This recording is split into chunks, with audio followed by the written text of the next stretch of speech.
oedd Lows di sôn chydig bach am y paratoi, da chi ddim wedi gallu hyfforddi fel byddech chi arfer i wneud. Mae'n siŵr fysa ti ddim yn galw o'n hyfforddi, ond mae rhaid bod cael cneifio a cael sioe bach gyntaf yn helpu'r sioe fawr? Yndi, fwy o sioe ydych chi'n neud.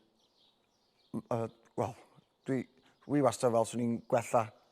Wyt ti? Fel, mwy o sioe dwi'n neud, ydych chi'n gwella. Dwi'n trio cneifio bob ddafad yn y Sied, bob dydd.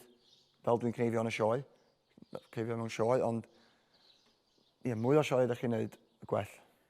Be ydy'r gwahaniaeth? Hynny yw, ac os fysa rhain gallu dychmygu, mae gen ti drwy'r dydd i gneifio dy 300 o ddefed, mae rhaid ti'n neud o, ond wyt ti'n cneifio'n wahanol,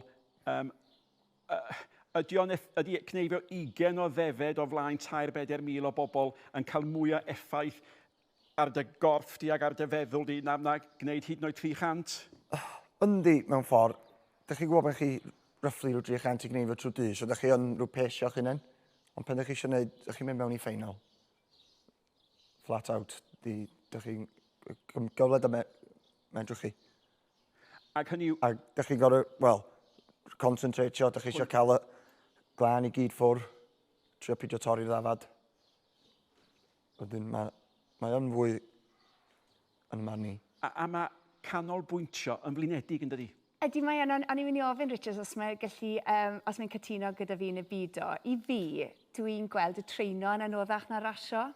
So yn gwybod ti'n gweld hwnna, achos dwi'n gweld gyda'r cwrs mae rasio'n galed, wrth gwrs mae yn, ond erbyn diwrnod y ras, so yn gwybod ti'n teimlo hwn ar ddiwrnod y gystadleuaeth, mae'r gwaith caled wedi wneud, neu gyd sy'n rhaid ti'n wneud yw canolbwyntio ar, enghraifft gyda fi yn y ras, sy'n pwynt meddwl am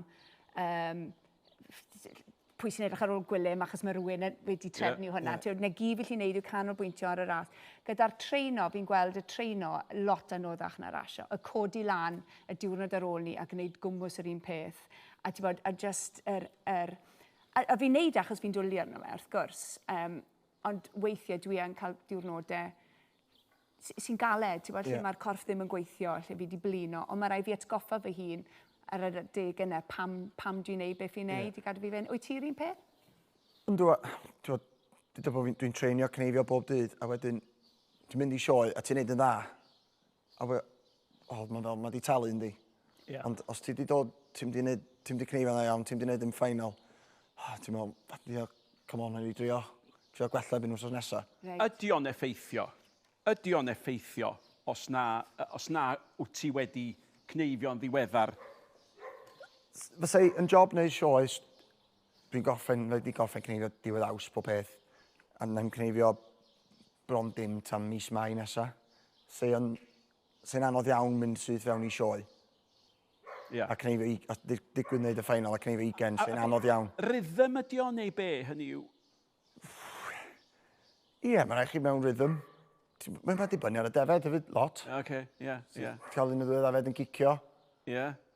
Be wyt ti, wrth gwrs, yn ei ddioddau ohono fo, di Lowri ddim, mae yna end of season go hir i gneifio, ond oes hynny, mae yna fisoedd heb gneifio. Pa mor anodd mae hynny'n gwneud yr ail ddechrau? Mae'r ail ddechrau reit anodd. O'n i'n meddwl bod o'n waith lenni gynnau. O'n i heb di cneifio, o'n i wedi gwneud dipyn bach dros y gia, ond dim byd werth sôn am.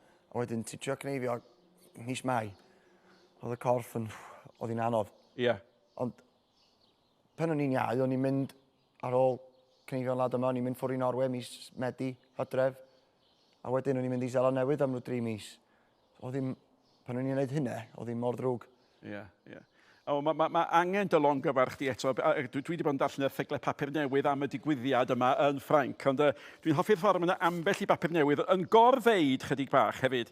Ac os mae'n deud, cheering him on were Fion, wel, allai ddall hynny, fysa Fion yn cefnogi, and young daughters Megan and Sarah.